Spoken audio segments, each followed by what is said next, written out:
नमस्कार, 2019 का महाभारत में आपका स्वागत है। मैं हूं अनुपम मिश्रा।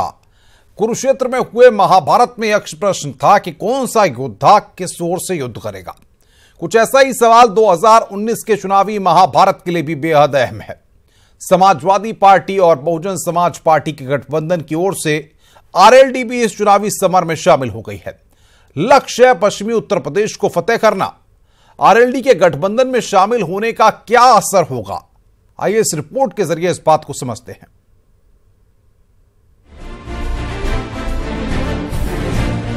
लोकसभा चुनाव में पश्चिमी यूपी फतेह करने के लिए सभी दलों ने अपनी पूरी ताकत झोंक दी है। इस चुनावी महाभारत में सपा बसपा के गठबंधन की ओर से आरएलडी भी शामिल हो चुकी है। इसी का ऐलान आज जयंत चौधरी और अखिलेश यादव ने किया। तो मुझे खुशी है कि आज फिर दोबारा हम लोगों ने भेंट की है। राष्ट्रीय मुद्दों पर, राजनीतिक दिशाओं पर, राजनीतिक विकल्प और रास्ते पर हमने चर्चा की है। बहुत सकारात्मक बातचीत हुई है और बहुत खुशी के साथ मैं बताना चाहता हूं, राष्ट्रीय लोकदल के कार्यकर्ताओं को संदेश देना चाहता हूं कि जो प्रभावी गठबंधन पूरे उत्तर प्रदेश में पहले से काम कर रहा था, समाजवादी पार्टी और बहुजन समाज पार्टी का, जिसमें बड़ी पहल माननीय अखिलेश यादव जी ने और माननीय बहन कुमारी मायावती जी ने ली है। राष्ट्रीय आवश्यकताओं को देखते हुए, समाज की आवश्यकताओं को देखते हुए, नौजवान, किसान और दलित वर्गों की अपेक्षाओं को देखते हुए, उम्मीदों को देखते हुए उस पहल में राष्ट्रीय लोकदल भी शामिल रहेगा और 3 सीटों पर राष्ट्रीय लोकदल का चुनाव चिन्ह होगा। लेकिन फिर मैं दोहरा रहा हूं कि चौधरी अजीत सिंह जी की उम्मीद है और पूरा विश्वास है कि डट के खड़े होंगे हमारे कार्यकर्ता और पूरी 80 सीटों पर हमारा फोकस होगा। मुझे खुशी है इस बात की कि आज नौजवान साथी जयंत चौधरी जी, आदरणीय अजीत सिंह जी की party, Bahujan Samaj party, Samajwadi party, Congress party की जितनी भी सीटें थी उत्तर प्रदेश की और हमारे और सहयोगी दल, सबका ये सबसे बड़ा महागठबंधन है। पश्चिमी यूपी में आरएलडी का खासा प्रभाव माना जाता है, लेकिन 2014 लोकसभा चुनाव में पार्टी को करारी हार का सामना करना पड़ा था। मथुरा सीट पर लोकसभा चुनाव 2014 में जयंत चौधरी को 22.62% वोट मिले थे, जबकि बीजेपी की हेमा मालिनी को 52% वोट मिले थे। वहीं बागपत सीट पर लोकसभा चुनाव 2014 में चौधरी अजीत सिंह को 19.9% वोट मिले। वहीं बीजेपी के सत्यपाल सिंह को 42.2% वोट मिले थे। 2014 लोकसभा चुनाव में मुजफ्फरनगर दंगों के बाद जाट और मुस्लिम वोट का जबरदस्त ध्रुवीकरण हुआ था। इसका नुकसान आरएलडी को हुआ।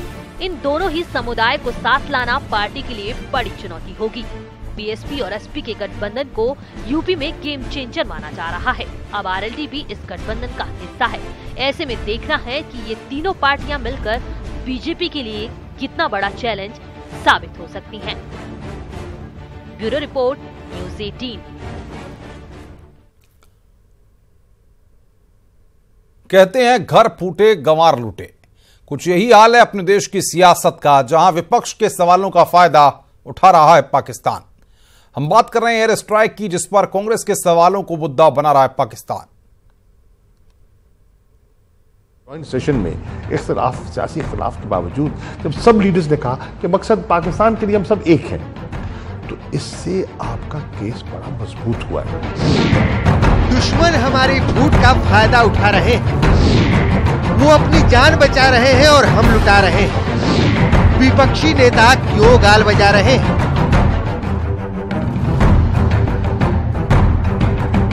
जिस शौर्य को दुनिया सलाम करती, उस शौर्य पर सवाल उठ रहे हैं। और तो और दुश्मन भी अपने बचाव में हमारे विपक्षी पार्टी के बयान दोहरा रहा है। दुनिया जानती है कि आतंकियों के आकाओं को पाल रहा है पाकिस्तान।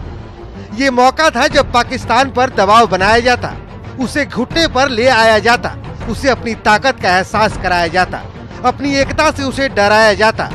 लेकिन ऐसा हो नहीं रहा है। वो भी तब जब हमारे जवानों ने बेहतरीन शुरुआत की, एयर स्ट्राइक के जरिए पाकिस्तान को दहलाया, लेकिन वो हल्दी चूना मांगता उससे पहले ही सियासी फूट पड़ गई। कांग्रेस के दिग्गज नेता दिग्विजय सिंह ने एक के बाद एक 5 ट्वीट किए और देश से आतंकियों के मारे जाने का सबूत मांगा। सुनिए क्या कहा दिग्विजय सिंह ने। सैटेलाइट के माध्यम से सारी पिक्चर सामने आ जाती है, तो जिस तरह का प्रमाण अमेरिका की सरकार ने उसामा बिन लादेन के बारे में पूरे विश्व को दिया, उस तरह का प्रमाण हमको भी देना चाहिए। ये इकलौते नहीं हैं। कांग्रेस पार्टी में इनके जैसे और कई नेता हैं जिन्हें सबूत चाहिए। मसलन कपिल सिब्बल को ही लीजिए। सारा देश चाहता है कि हमें भी सुकून मिले जब हम देखें वो लाशें आतंकियों की। हम देखना चाहते हैं वो लाशें आतंकियों की, ताकि हमें सुकून मिले, राजनीतिक दलों को सुकून मिले। एक बार फिर सत्ता में लौटे राजस्थान के मुख्यमंत्री अशोक गहलोत ने भी नेताओं की हाँ में हाँ मिलाई। मोदी जी को चाहिए कि उनके विरोधी लोग जो बार बार कहते हैं कि सर्जिकल स्ट्राइक में कितने लोग मारे गए, संशय बना हुआ, उनको उसको स्पष्ट करना चाहिए कि वास्तव में सर्जिकल स्ट्राइक में क्या हुआ, कितने लोग मारे गए, जिससे कि देश के लोगों को सुकून मिले कि 44 लोगों को आतंकवादियों ने जिस प्रकार से मारा है, हमारे बहादुर सैनिकों को, उसका बदला ले लिया है। अब इन सवालों का नुकसान क्या है ये आप खुद देख लीजिए। कैसे कल तक बैकफुट पर बैठकर अपना सर खुजला रहे पाकिस्तानी नेता अब हमारे देश की सियासी फूट का फायदा उठा रहे हैं। आज बहुत से सवालिया निशान उठा रही है। आज तुमने मुतालबा कर दिया कि आपने कहा कि हमने 3 टेररिस्ट कैंप उड़ा दिए, आपने कहा कि 350 आपने टेररिस्ट मारे, तो हमें शवाहिद दीजिए ना, हमें उनकी तस्वीर दिखाइए जैसे पाकिस्तान ने दिखाई है। तो आज उनके पास जवाब नहीं है। अब सवाल है कि आखिर क्यों चाहिए सबूत, किसके लिए, सबूत से कौन फायदे में रहेगा? क्या सबूत देख लेने से विपक्ष को कोई सियासी फायदा होगा?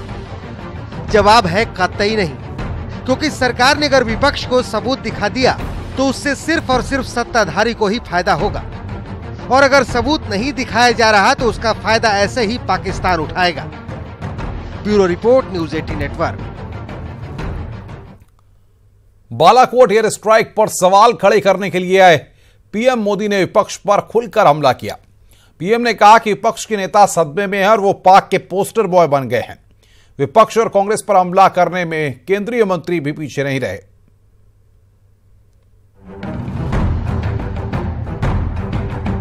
पाकिस्तान के बालाकोट में हुए एयर स्ट्राइक पर सवाल उठा रहे विपक्ष पर पीएम मोदी ने जमकर वार किया। पीएम ने कहा कि भारत की कार्रवाई से विपक्ष के नेता सदमे में हैं और उनका चेहरा लटका हुआ है। विपक्ष के लोगों का चेहरा देखिए, पिछले 1 हफ्ते से ऐसे मुंह लटकाए हुए हैं मानो दुखों का पहाड़ टूट पड़ा हो। एमपी के धार में एक जनसभा को संबोधित कर रहे पीएम नरेंद्र मोदी ने विपक्ष नेताओं को तो सदमे में बताया ही, साथ ही कहा कि विपक्ष नेता पाकिस्तान के साथ महामिलावट कर वहां के पोस्टर बॉय बन गए हैं। सिर्फ अपने राजनीतिक स्वार्थ के लिए पाकिस्तान के साथ मिलकर महामिलावट कर रहे हैं। आजकल ये महामिलावटी लोग पाकिस्तान के पोस्टर बॉय बन गए हैं। यहाँ पीएम ने वायुसेना की कार्रवाई पर सवाल खड़े करने के लिए पूरे विपक्ष को कटघरे में भी खड़ा किया।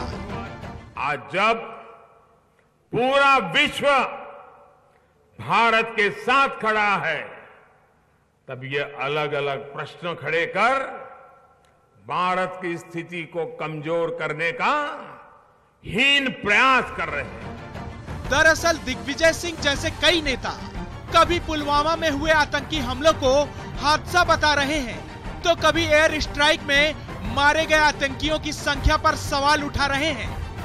दरअसल बीजेपी अध्यक्ष अमित शाह ने कहा था कि बालाकोट में हुए कार्रवाई में 250 आतंकी मारे गए थे, जिस पर मंगलवार को केंद्रीय मंत्री वीके सिंह ने भी कहा कि अनुमान के मुताबिक करीब 250 आतंकियों की मौत हुई है।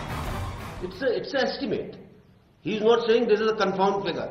He is also saying लगभग इतने लोगों के मरने की आशंका है। So let's take it as आशंका।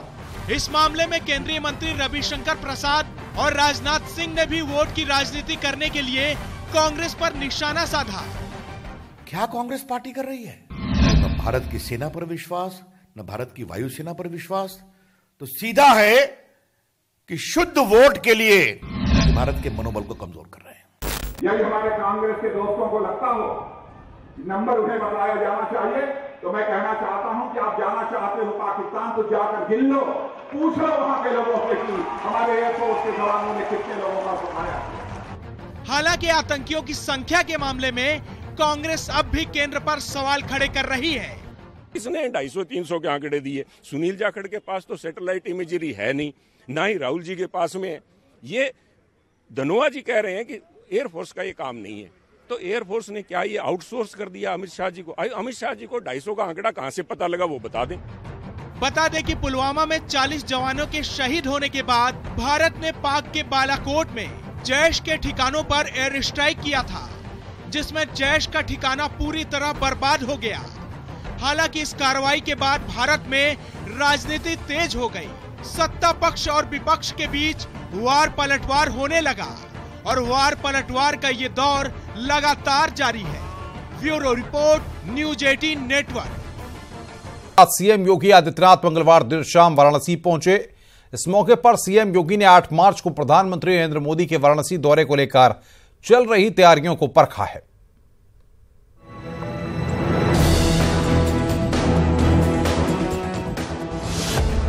8 मार्च को वाराणसी आएंगे पीएम मोदी। श्री काशी विश्वनाथ कॉरिडोर की रखी जाएगी आधारशिला। पीएम मोदी रखेंगे आधारशिला। पीएम मोदी के दौरे से पहले पहुंचे सीएम योगी। 8 मार्च को खुद प्रधानमंत्री नरेंद्र मोदी यहां आएंगे और अपने इस dream project Shri Kashi Vishwanath corridor का वो भूमि पूजन करेंगे। तो प्रधानमंत्री के कार्यक्रम से पहले यहां क्या तैयारी है, जो भवन खरीदे गए थे उनके बाद जो रास्ता है उसका समतलीकरण हुआ है या नहीं हुआ है, और जो व्यवस्थाएं थी भूमि पूजन के वक्त की वो मुकम्मल हुई हैं या नहीं हुई, इन तमाम सारे पहलुओं पर सीएम योगी आदित्यनाथ ने यहां पर पहुंचकर निरीक्षण किया है। 8 मार्च को प्रधानमंत्री नरेंद्र मोदी वाराणसी आ रहे हैं। इस मौके पर प्रधानमंत्री अपने dream project Shri Kashi Vishwanath corridor का भूमि पूजन करेंगे। पीएम के इस दौरे को लेकर सीएम योगी रात करीब 10:15 बजे श्री काशी विश्वनाथ मंदिर पहुंचे। साथ ही प्रधानमंत्री जहां भूमि पूजन करेंगे वहां के बारे में अधिकारियों से जानकारी भी ली। स्वाभाविक रूप से काशी के वैभव और काशी की पहचान भगवान विश्वनाथ मंदिर के सुंदरीकरण और पूरे परिक्षेत्र के विकास के लिए प्रधानमंत्री जी ने जो कार्य योजना तैयार की है उसकी आधारशिला भी प्रधानमंत्री जी के द्वारा रखी जाएगी। इस मौके पर सीएम योगी ने कहा कि भगवान शिव मंगल के प्रतीक हैं, साथ ही शिव का एक स्वरूप तांडव का भी है। देश के अंदर लोक कल्याणकारी योजनाओं को पीएम मोदी के नेतृत्व में आगे बढ़ाया गया। वैसे ही आतंकवादियों के आकाओं के घर में भारत की एयरफोर्स के द्वारा रौद्र रूप भी दिखाया गया। प्रधानमंत्री मोदी जी के यशस्वी नेतृत्व में भारत ये नया भारत है और दुश्मन से आंख मिला करके बातचीत करने की क्षमता रखता है।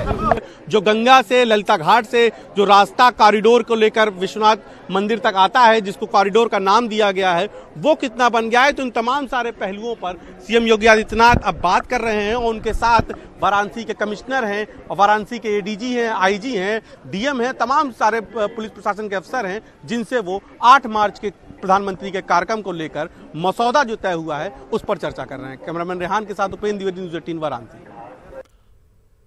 दिल्ली कांग्रेस की अध्यक्ष शीला दीक्षित ने आम आदमी पार्टी को बड़ा झटका दिया है। दिल्ली की कांग्रेस अध्यक्ष शीला दीक्षित ने साफ कर दिया है कि आपको हाथ का साथ नहीं मिलेगा।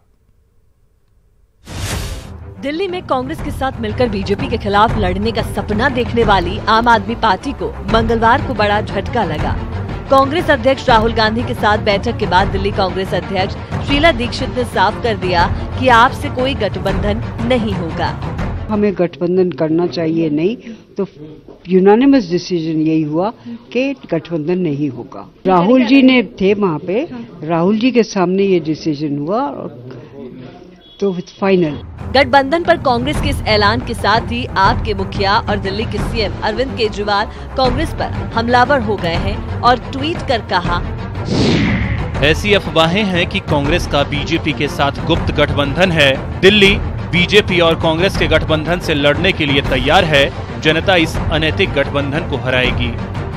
इस मामले में एक तरफ सीएम केजरीवाल ने कांग्रेस पर हमला बोला तो दूसरी तरफ पार्टी नेता गोपाल राय ने प्रेस कॉन्फ्रेंस कर गठबंधन न करने के लिए कांग्रेस के राज्य और केंद्रीय नेतृत्व पर सवाल खड़े कर दिए। ये मसला केवल दिल्ली का नहीं है, उत्तर प्रदेश के अंदर सब जानते हैं कि अगर कांग्रेस किसको जिताने और किसको हराने के लिए मैदान में उतरेगी, किसको फायदा होना है, किसको नुकसान होना है। पश्चिम बंगाल में किसको फायदा होना है, किसको नुकसान होना है, ये बात दर्शा रही है कि राज्य नेतृत्व ही नहीं, केंद्रीय नेतृत्व भी कांग्रेस पार्टी का किस दबाव में और क्यों भाजपा को वो मदद पहुंचाने के लिए इस चुनाव में कटिबद्ध दिख रहा है, ये वक्त और देश जानना चाहता है। उधर कांग्रेस और आप के बीच चल रही इस रस्साकसी पर बीजेपी ने भी तंज कसा है। हम ये इसको फाइनल नॉट नहीं मान रहे, अभी फिर अटेम्प्ट होंगे, जैसे जैसे बीजेपी और आगे बढ़ेगी इनके फिर अटेम्प्ट होंगे, हम ये मानते हैं। और ये इनको बोना करता है, छोटा करता है डे बाई डे, क्योंकि जो 70 में से 67 सीटें जीती हो पार्टी, वो कांग्रेस के दरवाजे पे कटोरा लेकर खड़ी है कि हमें 3 सीट दे दो। बता दें कि आम आदमी पार्टी दिल्ली की 7 सीटों में से 6 सीटों पर पहले ही उम्मीदवारों के नाम की घोषणा कर चुकी है। इसके बावजूद वो कांग्रेस से गठबंधन की आस लगाए बैठी है। लेकिन मंगलवार को राहुल गांधी की दिल्ली कांग्रेस के नेताओं के साथ हुई बैठक में गठबंधन न करने पर फैसला हुआ, जिसके बाद आप नेता कांग्रेस पर हमलावर हो गए और बीजेपी ने भी तंज कसना शुरू कर दिया। Bureau report, news 18 network. हमारी पहुंच आपकी ताकत है। अब न्यूज़ 18 उत्तर प्रदेश देखने के लिए आप लॉग ऑन कर सकते हैं news18up.com पर। हमारा फेसबुक पेज है news 18 UP, Twitter handle @news 18 UP और हमारा यूट्यूब चैनल है न्यूज़ 18 यूपी उत्तराखंड। और न्यूज़ 18 उत्तराखंड देखने के लिए आप लॉग ऑन कर सकते हैं news18uk.com पर। हमारा फेसबुक पेज है न्यूज़ 18 यूके और हमारा यूट्यूब चैनल है न्यूज़ 18 यूपी उत्तराखंड। नमस्कार।